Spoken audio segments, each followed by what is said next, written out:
following happened to me. I'm sitting in Zambezi National Park in Zimbabwe having breakfast. To be more precise, I'm traveling with my safari camper and spent last night at a small campsite right on the Zambezi River. I was the only guest. I always especially like that because then I can enjoy some peace and quiet while camping. So I make myself some tea and eat a few of my favorite cookies, the ones with cappuccino flavor. Suddenly, there's a rustling in the tree right above me. Ah, a monkey. Now, I really like monkeys and I can watch them for hours, whether they're eating, playing, or roughhousing. Monkeys are always fascinating to observe. But what I also know, monkeys on campgrounds are often used to people. And these monkeys are always thrilled to steal small items, like glasses or forks, but also food from inattentive campers. Now a second monkey appears and then a third. So a whole group is on the way. Now things are getting interesting.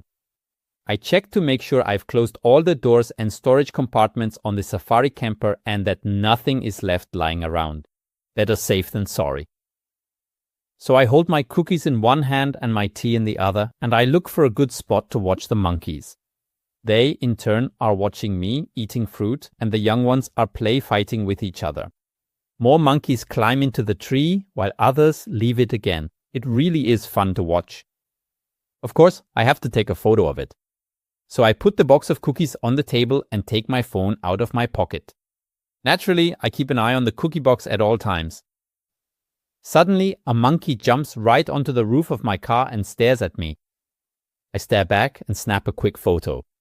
And in the very same second, there's a rustling sound behind me. A big monkey, probably the boss of the gang, grabs the cookie box and disappears at a run. The monkey from the roof runs after him. Tricked. This has already happened to me for the third time now.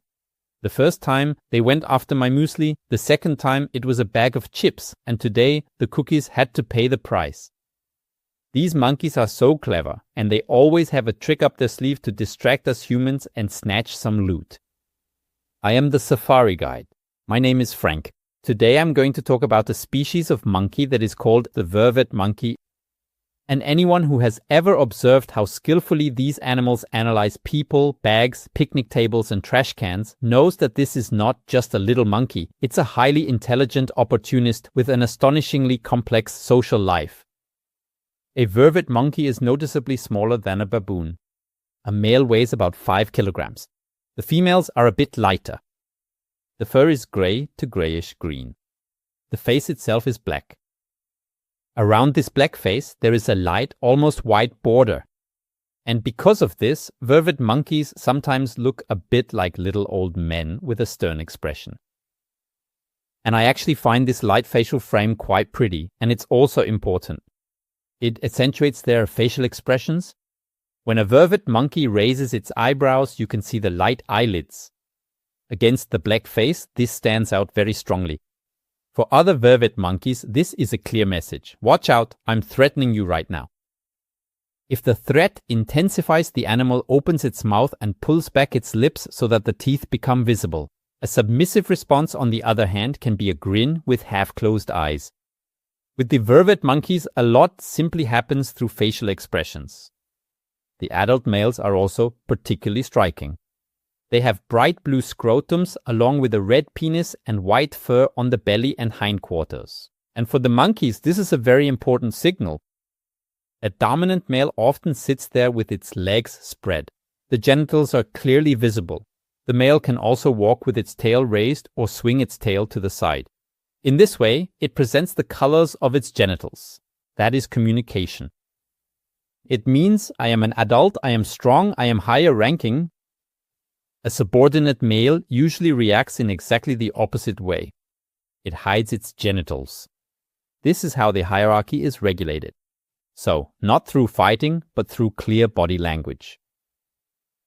If you want to know exactly what the animals look like, photos of the vervet monkey can be found on my website safariguide.online. Vervet monkeys live in groups of about 15 to 25 animals. The core of a group consists of related females. The females stay for their entire lives in the group in which they were born. Their daughters also remain there, and this is how stable families are formed.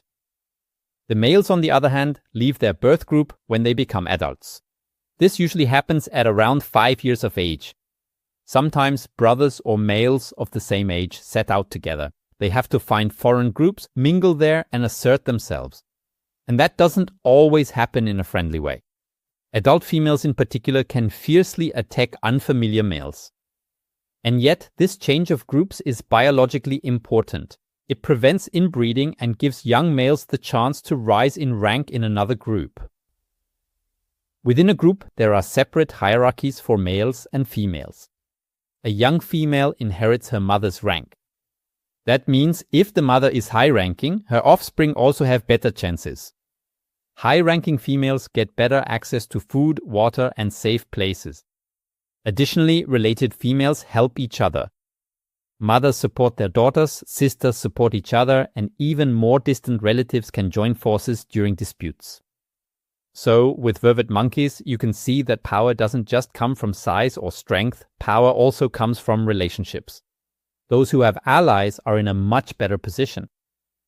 Among the males, there is usually one dominant animal. This male has preferred access to the females ready to mate, but at the same time, he always has to watch out for rivals. But even here, not every conflict is resolved with violence. Often, just a look, a posture, or directly approaching a lower-ranking animal is enough. The subordinate animal usually backs off and the matter is settled. Real fights are very risky for the animals. Vervet monkeys have sharp canine teeth and a bite can cause serious injuries. What's also fascinating is that aggression is sometimes passed on. That means when a dominant animal threatens or bites a lower-ranking one, the latter often doesn't fight back, but instead takes out its frustration on an even lower-ranking animal. And unfortunately, you can sometimes recognize the lowest-ranking animal in the group by many bite marks, especially at the base of the tail. It sounds harsh, but it's part of this social order. A very important part of social life is grooming. Vervet monkeys groom each other very frequently. In the process, skin flakes, dirt, and external parasites are removed. But grooming is much more than just cleaning. It calms, strengthens relationships, and builds trust. Sometimes one animal lies down in front of another, almost as if to say, okay, now it's my turn, groom me. And high-ranking animals are groomed more often than lower-ranking ones. And the females initiate grooming more often than the males. And relatives groom each other especially often. So grooming is a kind of social currency. Whoever grooms someone is investing in a relationship. And this relationship can become important later on, when it comes to protection, food, or support in a conflict. Vervet monkeys are omnivores. Their diet is truly very diverse. Fruits, flowers, leaves, buds, seeds, pods, as well as insects, spiders, eggs, young birds, and sometimes even small reptiles. But the fruits are especially important. Green fruits, however, often contain tannins and alkaloids, and they taste bitter and can sometimes even be poisonous. In contrast, ripe fruits are rich in sugar and also nutritious.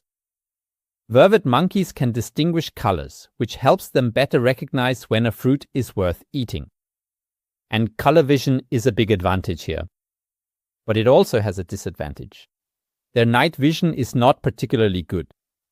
That's why vervet monkeys retreat into trees before nightfall.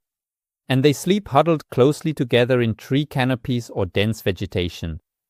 And that provides protection, warmth, and safety. Because at night, they are especially vulnerable to predators. Leopards, pythons, large owls, and yes, crocodiles all pose a danger to them. Water plays a central role in the life of a vervet monkey. Vervet monkeys like to live near rivers, waterholes, or riverside vegetation. They need to drink regularly. And when a group comes to a waterhole, they are especially alert, because many animals gather there. And where many animals drink, predators are often lurking as well.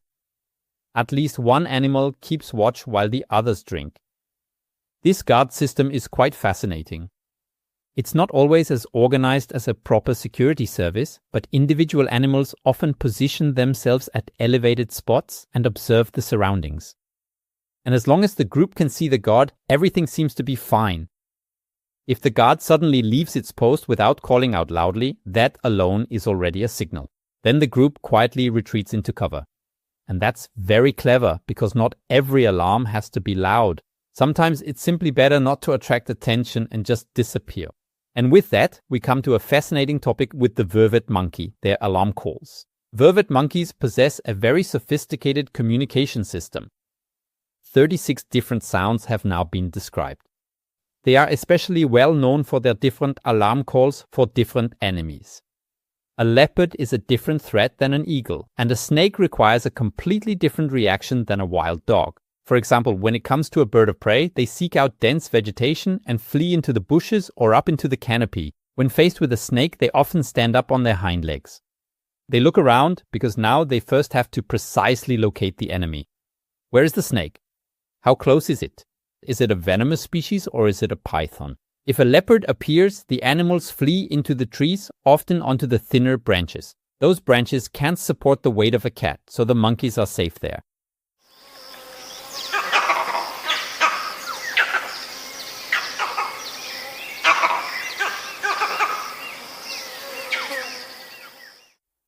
I actually experienced this myself once. I was traveling in South Africa when I suddenly heard an incredible barking from monkeys. I stopped and looked at a tree on the opposite bank of the river. There, the vervet monkeys are sitting, swinging up and down on the branches and screaming their lungs out. At the same time, they were staring at a spot on the ground, and I immediately knew there had to be a big cat there somewhere, a lion or a leopard. Unfortunately, the riverbank was too bushy and I couldn't make anything out. Another car came toward me, and the driver told me he had seen a female leopard with 2 cubs for a few seconds. And then I stayed for a few more minutes until the monkeys calmed down. Obviously, the leopards had moved on. Yes, and that's often how it is on safari. You know there's an animal nearby, but you just don't get to see it. And without the monkeys, I never would have known that leopards were around. Young animals have to learn these alarm calls first. In their first years of life, they still make mistakes with this. But they have to learn which call belongs to which enemy and how to respond correctly. By the way, they don't just react to the alarm calls of their own species. For example, they are also alerted by warning calls from birds. In nature, information about danger is very valuable, no matter who it comes from. So those who listen live longer. Vervet monkeys are territorial and they mark their ranges. They do this with scent markers from glands on their chest, chin, and cheeks. To do this, they rub these parts of their bodies on branches, and the size of their territory depends greatly on the availability of food. If there is plenty of food, the territory can be smaller. And when food becomes scarce, they need more space. And encounters between groups are not always peaceful. There are threats, barking, and chasing. Especially high-ranking animals often behave very aggressively during such encounters. However, if there is an especially abundant resource, such as a large tree full of fruit, several groups will feed at the same place for a short time. Not necessarily harmonious, but as long as there is enough, it works, and afterwards the groups separate again. And then there is the big topic of humans. Vervet monkeys are truly very intelligent. They learn quickly, and as already mentioned, they are opportunists. In a natural environment, this is an advantage. Those who use many food sources have better chances of survival. But in camps, lodges, and picnic areas, it is precisely this intelligence that becomes a problem. I already shared my experience with my cappuccino cookies at the beginning of this episode. When people feed vervet monkeys or leave food out in the open, the animals learn very quickly that where there are people, there is also food. And then a conflict begins. At first, a vervet monkey might just steal an apple, then it opens a bag, and later it jumps directly onto the table, and the animal becomes increasingly bold. It becomes aggressive and dangerous. And the tragic thing is, in the end, from a human perspective, these animals are often seen as problem animals and are killed. Yet it was humans who created the problem themselves. A piece of bread, a cookie from the table, an open backpack. That can be the beginning of a development that ends fatally for the vervet monkey. That's why I say very clearly, don't feed them, don't lure them, and don't leave food lying around. If you truly care about animals, you don't make them dependent on humans. But once the vervet monkeys have figured it out, it's not easy. I've experienced this myself 3 times already. Vervet monkeys are fascinating animals. I can watch them for hours. You see them quite often during safaris, and maybe that's why people tend to overlook how special they really are. Their social life is very complex, their communication is nuanced, and their hierarchy is finely graded. Their young learn over the course of years, and their alarm calls distinguish between leopards, eagles, snakes, and other dangers. And they constantly and very carefully observe their surroundings, and they watch us just as closely as we watch them. Thank you for joining me on Safari today. If you enjoyed this episode and would like to support the Safari Guide, please check out my Patreon page. With your financial support, you help me continue this podcast independently and ad-free. And in doing so, you make it possible for new episodes to feature deeper research and even more stories from the world of safaris. Because that's what this is all about, not just seeing animals but understanding them. You can find the link in the show notes. Thank you very much. Until the next episode, Frank, your Safari Guide.